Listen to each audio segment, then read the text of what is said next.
Welcome to महास्पर्धा. मित्रांनो, लिपिक टंकलेखक 2024 करता आपल्याला पसंतीक्रम द्यायचे आहेत. आता हे पसंतीक्रम 14 विभागामधील 60 प्राधिकरण आहेत आणि ह्या 60 प्राधिकरणामध्ये 1071 इतक्या जागा आहेत. आता ही 14 विभाग आहेत. 14 विभागामध्ये समजा जी-ए-डीचा विचार केला, तर जी-ए-डीमध्ये 3 प्राधिकरणं दिलेत. जसं की एक मंत्रालय आहे, दुसरं एम-पी-एस-सी आहे आणि तिसरं लोकायुक्त आहे. तसंच एफ-डीचा विचार केला तर एफ-डीमध्ये पण बरेच आहेत. म्हणजे विमा संचालनालय आहे किंवा लेखा कोषागारे आहे किंवा लेखापरीक्षा आहे, स्थानिक लेखापरीक्षा म्हणजेच लोकल बॉडीज. तर ह्या अशा पद्धतीने ही 14 विभाग आहेत आणि 14 विभागामधली ही प्राधिकरणं आहेत. मग तुम्ही काय करायचंय, मी विभागाला प्रायोरिटी देईल आणि त्यातले सब पण प्राधिकरणं तुम्हाला सांगेल. परंतु त्याचा आधार घेऊन तुम्ही अशी एक लिस्ट तयार केलेली असेल, म्हणजे प्रिंट आउट काढलेली असेल. त्याच्यापुढे तुम्हाला आता ती तुमच्या पद्धतीनं प्रेफरन्स कसे द्यायचे आहेत, ते तुम्ही ठरवायचे आहेत. मंत्रालय तुम्हाला 1 देऊ वाटला तर 1 द्या. नंतर तुम्हाला जर तुम्ही मुंबईतलेच असाल आणि तुम्हाला जर पी-डब्ल्यू-डीमध्ये काम करायचं असेल, तर तुम्ही मुंबईतल्या इलेक्ट्रिक सर्कल ह्याला रिजनल ऑफिसला तुम्ही ऑप्शन 3 देऊ शकता. अशा पद्धतीनं तुम्ही हे ऑप्शन्स तयार करू शकता. परंतु आता जी आपण लिस्ट बघणार आहे ती विभागनिहाय बघणार आहे. त्यामुळे तुम्हाला एक अंदाज येऊन जाईल, की कोणत्या विभागाला प्रायोरिटी दिली पाहिजे आणि कोणते विभाग सगळ्यात शेवटी ठेवले पाहिजे, ते सुद्धा मी सांगणार आहे. कारण लास्ट 2023 ला सुद्धा मी यापूर्वी अशीच प्राधिकरणं कशी निवडायचे त्याबद्दल सांगितलेलं होतं. त्यामध्ये बऱ्याच जणांनी व्यवस्थित प्रेफरन्स दिले तर त्यांना चांगली डिपार्टमेंट मिळाली. परंतु काहींनी घाई-गडबड केली, चुकीच्या पद्धतीने प्रेफरन्स निवडले. ती निवडण्याची पद्धत खूप किचकट आहे असं वाटलं. 280 प्राधिकरणांचे नंबर द्यायचे होते. मग त्यांनी आहे असे ओळीनेच नंबर देत गेले 1, 2, 3, 4 असे. त्यामुळं जिथं चांगली मार्क्स असून देखील त्यांना एखादं प्राधिकरण मिळालं नाही. कारण ऑलरेडी त्यांनी दुसऱ्याच एखाद्या प्राधिकरणाचा नंबर वर देऊन ठेवला होता. कारण बऱ्याच वेळा काय होतं, काही उमेदवार काय करतात, की प्राधिकरणाचे नंबर देताना चुकवतात. मार्क्स चांगले असतात, 260 मार्क्स आहेत समजून चला आणि तो चुकीचा प्रेफरन्स 1 नंबरला देतो प्राधिकरण आणि ते त्याचं सिलेक्ट होऊन जातं. कारण तिथं 250 वगैरेच मेरिट लागलेलं असतं. मग 260 आहे म्हणल्यानंतर आणि पहिली प्रेफरन्स जो आहे आणि 260 मार्क्स आहेत त्याला आणि कट ऑफ जर 250 पर्यंत त्या प्राधिकरणाचं येतंय, तर ते ऑटोमॅटिक सिलेक्ट होणार आहे. पण नंतर असं वाटतं त्याला, की अरे माझं 10 नंबरला एक असं होतं, की तिथं बरोबर 260 ला माझं सिलेक्शन झालं असतं आणि हेच 10 नंबरचं मला पाहिजे होतं. तर अशा चुका करायच्या नाहीत. त्यासाठी हा व्हिडिओ व्यवस्थित समजून घ्या. जेणेकरून तुमचे प्राधिकरण पसंतीक्रम तरी व्यवस्थित तुम्हाला देता येतील. हे या व्हिडिओमध्ये व्यवस्थित सांगितलेलं आहे. व्हिडिओ शेवटपर्यंत पहा. तुमच्या काही अडचणी असतील तर कमेंट बॉक्समध्ये निश्चित विचारा. डिस्क्रिप्शन बॉक्समध्ये टेलिग्राम चॅनल दिलाय, WhatsApp लिंक दिलेले आहेत. तिथं जाऊन तुम्ही जॉइन होऊ शकता. तिथं तुम्ही भरपूर उमेदवार आहेत. तिथं तुम्ही क्वेरी असेल तुमची काही तुम्ही विचारू शकता. आता तुम्हाला इथं दिसत असेल, की काही प्राधिकरणांची मी लिस्ट तयार केली विभागनिहाय आणि ती प्राधिकरणं तुम्हाला निवडायची आहेत. आता तुम्ही कशी प्रायोरिटी तुम्ही द्याल, तुमचं प्रत्येकाचं मत वेगळं असू शकतं, की मला मुंबईमध्ये नोकरी करायची नाही किंवा मुंबईमध्येच करीन, मग मंत्रालय असेल तर खूप चांगलं. एखाद्याचा उमेदवार नागपूरचा असतो, परंतु म्हणतो मला नागपूरहून मंत्रालयात यायचं आहे, मग मी यायला तयार आहे. परंतु काही उमेदवारांना तसं नको असतं, की मंत्रालय नको आहे, मार्क्स चांगले असून देखील.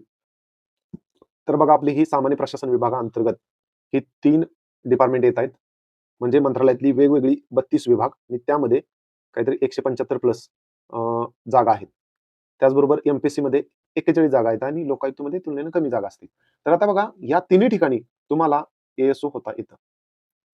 मंत्रालयाकडून आणि एम-पी-एस-सी कडून डिपार्टमेंटल एक्झाम घेतली जाते आणि डिपार्टमेंटल एक्झाम नंतर तुम्हाला ए-एस-ओ पद मिळतं.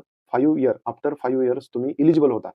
त्यामुळे तुम्ही ए-एस-ओ होण्याची जी इच्छा असेल, तर तुम्हाला मंत्रालय, एम-पी-एस-सी आणि लोकायुक्त ही तिन्ही पदं तुम्ही निवडू शकता. म्हणजे प्रायोरिटी देऊ शकता या प्राधिकरणांना. कारण लोकायुक्तमध्ये सुद्धा तुम्हाला ए-एस-ओ होण्याची संधी आहे. त्यामुळे तुम्ही लोकायुक्त पण ह्या 3 मध्ये प्रायोरिटीला देऊ शकता. मंत्रालयापेक्षा काही जणांचं असं म्हणणं असेल, की मी एम-पी-एस-सी देतो. कारण एम-पी-एस-सी आता बेलापूर या ठिकाणी गेलेलं आहे ऑफिस आणि बेलापूरला गेल्यामुळे काय होतं, सी-एस-टी पर्यंत यायचं जे अंतर आहे, ते तुमचं जवळपास 2 तासाचं 2 तासाचं अंतर हे तुमचं वाचणार आहे आणि तुम्हाला एकदम मोकळ्या हवेत तिकडे पटांगणामध्ये राहायची सुद्धा संधी मिळू शकते. कारण तिकडंच आता कायमस्वरूपी एम-पी-एस-सीचं ऑफिस होणार आहे. त्यामुळे तुम्ही नवी मुंबई, सी-बी-डी, बेलापूर या भागामध्ये नोकरी करण्यासाठी तुम्हाला संधी आहे. त्यामुळे तुम्ही काही उमेदवार हे एम-पी-एस-सीचा सुद्धा 1 नंबर ऑप्शन देतील. त्यानंतर 2 हे मंत्रालय देतील आणि त्यानंतर 3 हा लोकायुक्त देतील किंवा काही जण एक्साईज वगैरे देतील किंवा डी-जी ऑफिस हे जो शहर संवर्ग आहे, लिपिक संवर्ग, तो सुद्धा देऊ शकतात. परंतु आता विचार केला तर आपल्याला पहिला जो प्रेफरन्स द्यायचा आहे, तो मंत्रालय असेल किंवा दुसरा एम-पी-एस-सी असेल. यामध्ये तुम्ही स्वतः डिसाईड करू शकता. तुम्हाला मंत्रालयातच यायचं आहे. सगळी आमदार, ह्या सगळ्या गोष्टी, अधिकारी, मोठे आय-ए-एस हे सगळे बघायचे आहेत, की फक्त एम-पी-एस-सी एवढंच ऑफिस बघून तिथल्यापुरतंच सीमित राहायचं आहे. ह्या प्रत्येकाच्या स्वतःची डिसिजन असते. त्यानंतर 3ला तुम्हाला लोकायुक्त द्यायचं असेल तर लोकायुक्त द्या. त्यानंतर बऱ्याच उमेदवारांचं असं म्हणणं आहे, की पुण्यामध्ये नोकरीला मला थांबायचं आहे, पुढची तयारी करायची आहे किंवा काय, तर तुम्ही PMRDA म्हणजेच पुणे महानगर प्रदेश विकास प्राधिकरण तुम्ही निवडू शकता. औंध आणि पिंपरी चिंचवड या भागात हे ऑफिसचं मुख्यालय आहे. 2 ठिकाणी ही ऑफिसची मुख्यालये सध्या तरी आहेत. पिंपरी चिंचवड आणि पुण्याचा जवळचा भाग म्हणजे जसं की मुंबईला कसं MMRDA आहे, मुंबईच्या बृहन्मुंबई क्षेत्राचा विकास करतं. तसं पुणे, पिंपरी चिंचवड ह्या भागाचा हा सर्कम्फरन्स म्हणजे RDAचा विचार केला तर जवळपास 75 लाखापेक्षा जास्त लोकसंख्या आहे तिथं आणि त्या सगळ्या भागात वेगवेगळ्या नगरपंचायती, 2 महानगरपालिका आहेत, पिंपरी चिंचवड आणि महानगरपालिका. इथं होणारा विकास, त्याच्या रिलेटेड नगरपालिका, टाउन प्लॅनिंग वगैरे असेल किंवा ह्या सगळ्या रस्ते असतील किंवा नगररचना असेल, ह्या सगळ्या गोष्टीला मान्यता असेल किंवा तिथला सगळ्या विकास ह्या प्राधिकरणाच्या माध्यमातून होणार आहे. तिथं IS लेव्हलचे हे प्रमुख वगैरे असतात. नंतर तुम्ही सहसंचालक नगररचना पुणे हे सुद्धा निवडू शकता. त्यानंतर तिसरा विभाग विचार केला तर गृह विभाग, एक्साईज सगळ्यांना माहीत आहे. या विभागाबद्दल काही सांगायला आता गरज नाही. परंतु यामध्ये अ, महाराष्ट्रामध्ये कुठेही नियुक्ती मिळू शकते. तसंच त्यानंतर तुम्ही आदिवासी विभागाला प्रायोरिटी देऊ शकता. त्यामध्ये जे अप्पर आयुक्त आहेत, नाशिक आणि नागपूर अशी 2 विभाग आहेत. जर एखाद्याला वाटलं नागपूर नंतर द्यायचं आहे, शेवटी द्यायचं आहे, तर तो नंतर देऊ शकतो. नंतर उच्च व तंत्र शिक्षण विभाग आहे. त्यामध्ये टेक्निकल एज्युकेशन आहे. म्हणजे अ, तंत्र शिक्षण आहे. तंत्र शिक्षणामध्ये तुमचे सगळे जे प्रोफेशनल कोर्सेस एज्युकेशन आहे, इंजिनिअरिंग असेल, फार्मसी असेल किंवा इतर MBA सगळ्या गोष्टी तिथे येतील. म्हणजेच मोठी-मोठी कॉलेजेस तिथं असणार आहेत. अशा पद्धतीचं हे सगळं काम असणार आहे तुमचं. AICTE यांच्यामार्फत कम्युनिकेशन असेल की महाराष्ट्र असेल, ह्या सगळ्या गोष्टी इथं तुम्हाला हाताळाव्या लागणार आहेत. त्याचबरोबर त्यांचीच 2 ऑफिसेस आहेत. डेप्युटी डायरेक्टर मुंबई म्हणजे आणि डेप्युटी डायरेक्टर नागपूर. तर आता डेप्युटी डायरेक्टर मुंबईमध्ये मग कोकण डिव्हिजनचे सगळे जिल्हे येतील. 7 जे जिल्हे आहेत, ते सगळे इथे येतील आणि नागपूरचे जे 6 डिस्ट्रिक्ट आहेत, ते त्यामध्ये येतील. त्याच पद्धतीनं वित्त विभाग आहे. वित्त विभागामध्ये बघा आता अकाउंट्स अँड ट्रेझरी म्हणजे लेखा व कोषागार आहे. इथं तुम्हाला सहाय्यक लेखाधिकारी अशी तुम्हाला पदोन्नती मिळते. हे सुद्धा खूप चांगलं आहे. मी यापूर्वीच्या व्हिडिओमध्ये पण सांगितलेलं तुम्हाला, की वेगवेगळ्या शासनाची बिल असतात, पगार असेल, ह्या सगळ्या गोष्टी तुम्हाला इथं हाताळाव्या लागतात. खूप चांगलं आहे. लेखापरीक्षण ऑडिट हे सुद्धा खूप चांगलं आहे. लोकल बॉडीज ज्या आहेत त्यांचं हे ऑडिट करण्याचं काम असतं. हे सुद्धा खूप चांगलं डिपार्टमेंट आहे. म्हणजे एखादा उमेदवार असतो, की ह्या लेखा व कोषागारापेक्षा आधी ह्या लोकल बॉडीजचं ऑडिट आहे, ते डिपार्टमेंट आहे, त्याला सुद्धा प्रायोरिटी देतो. आता जर विमा संचालनालय, इन्शुरन्स जे म्हणतोय, तुम्हाला जर कुठं खाली द्यायचं असेल तर तुम्ही लास्टला देऊ शकता किंवा तुमच्या पद्धतीने तो नंबर डिसाईड करू शकता. मी यापूर्वी पण तो क्रमांक असा काही वर सांगितलेला नव्हता कधी सुद्धा, यापूर्वी सुद्धा 23 ला. तर त्यानंतर तुम्हाला तो नंबर जर द्यायचा असेल, तर प्लॅनिंग डिपार्टमेंट आहे बघा. चुकून माझ्याकडून इथं ऑप्शन चुकीचा टाइप झालेला आहे. परंतु अर्थ व सांख्यिकी प्लॅनिंग डिपार्टमेंटमध्ये अर्थ व सांख्यिकीचं डिपार्टमेंट आहे. अर्थ व सांख्यिकीचं मुंबईचं पण ऑफिस आहे आणि बृहन्मुंबई क्षेत्राच्या बाहेरचं पण आहे. तिथं कसं असतं, मुंबईत म्हणल्यानंतर मुंबईमध्ये भरपूर ठिकाणी अर्थ व सांख्यिकीची जे कर्मचारी अधिकारी असतात ते प्रत्येक विभागात असतात. म्हणजे मंत्रालयात पण ते अधिकारी कर्मचारी असतात. कारण प्रत्येक विभागामध्ये स्टॅटिस्टिकल डेटा असेल, एनालिसिस असेल, ह्या सगळ्या गोष्टी असतात. त्याचबरोबर बांद्रा असेल, मंत्रालय असेल, इथं त्यांची कार्यालय आहेत. त्याचबरोबर तुम्हाला प्रत्येक जिल्ह्याच्या जिल्हा नियोजन समिती अंतर्गत इथं काम करण्याची संधी आहे. तिथं सांख्यिकी सहाय्यक असेल किंवा सहाय्यक संशोधन अधिकारी असेल, अशी वेगवेगळी पदं तुम्हाला मिळत जातील. तर इथं सुद्धा खूप चांगली संधी आहे. त्यानंतर काही उमेदवार असे आहेत, की मला PWDच पाहिजे. मग PWD 1 नंबरला टाकू का? तर मी तर म्हणेन टाकू शकता. परंतु इथं प्रमोशनच्या संधी खूप स्लो आहेत. सद्य स्थितीमध्ये विचार केला तर. त्यामध्ये बऱ्यापैकी मराठवाड्यातलीच कार्यालय आणि मुंबईतली कार्यालय दिसतायत. 12 कार्यालय आहेत एकूण. तर नॅशनल हायवेचं छत्रपती संभाजीनगरचं सुद्धा ऑप्शन आहे त्यामध्ये. तर तुम्ही तिथं सुद्धा टाकू शकता. डिपार्टमेंट खूप मोठा आवाका आहे. तर तुम्ही हे डिपार्टमेंट नक्की तुम्ही घेऊ शकता 1 नंबरला, 2 नंबरला. पण तिथं प्रमोशन नाही एवढ्या बाबीसाठी फक्त मी खाली घेतलेलं आहे. कारण आता किती केलं तर कायम तुम्हाला काय लिपिक आणि वर्ष लिपिक एवढ्यावरच थांबायचं आहे का? तुम्हाला कधीतरी हेड क्लर्क वगैरे अधीक्षक अशी पदं मिळाली पण पाहिजेत ना. त्यासाठी डिपार्टमेंटची प्रायोरिटी मी थोडीशी खाली ठेवलेली आहे. तुम्ही नंतर 2023 मध्ये भरपूर जागा होत्या बघा DMERमध्ये. तर तिथल्या सुद्धा उमेदवारांना तुम्ही विचारू शकता, की DMERचं कसं आहे कामाचं स्वरूप किंवा काय? कारण बऱ्याच वेळा शासकीय जी मेडिकल कॉलेज आहेत, तिथं तुम्हाला नियुक्त्या मिळतात DMER थ्रू. त्यामुळे तुम्ही त्याला सुद्धा प्रायोरिटी दिली पाहिजे. शासकीय वैद्यकीय महाविद्यालय असतात किंवा दवाखाने असतात शासकीय, तिथं तुम्हाला संधी आहे. त्यानंतर सार्वजनिक आरोग्य विभाग आहे.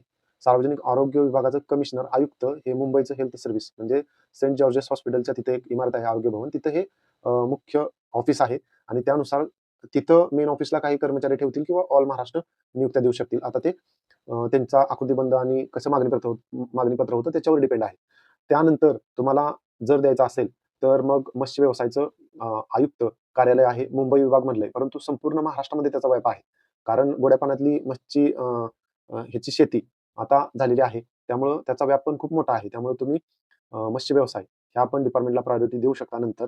नंतर म्हणजे आता मी हे जे डिपार्टमेंट सांगितलेले आहे, अशा पद्धतीने जरी तुम्ही शेवटी असा क्रम दिला, तरी शेवटची डिपार्टमेंट इथून खालची कशीही पद्धतीने टाकली तरी चालतील. परंतु इथून वरची जी डिपार्टमेंट आहे, ती व्यवस्थित क्रम लावा. कारण वित्त विभागाचं लेखा कोषागाराची बरीच कार्यालय आहेत. म्हणजे प्रत्येक विभागाचं आहे.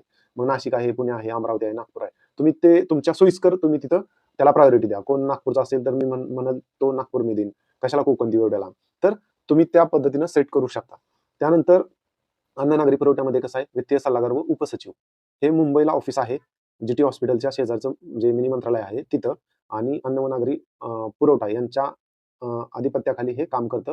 त्यामध्ये जास्तीत जास्त हे अन्नधान्य पुरवठा करणं, बृहन्मुंबई क्षेत्रामध्ये जे तांदूळ, गहू ह्या सगळ्या गोष्टी ज्या आहेत पुरवठा, ह्याचं काम आहे. स्टॅटिस्टिकल डेटा आहे. ह्या सगळ्या गोष्टी केंद्राचं अनुदान असेल किंवा एफ-सी-आय असेल, गोडाऊन असतील, ह्या सगळ्या गोष्टींचा लेखाजोखा, निधी वितरण असेल किंवा शिधापत्रिका असतील, शिवभोजन थाळी असेल, ह्या सगळ्या गोष्टी यामध्ये इन्क्लूड होतात.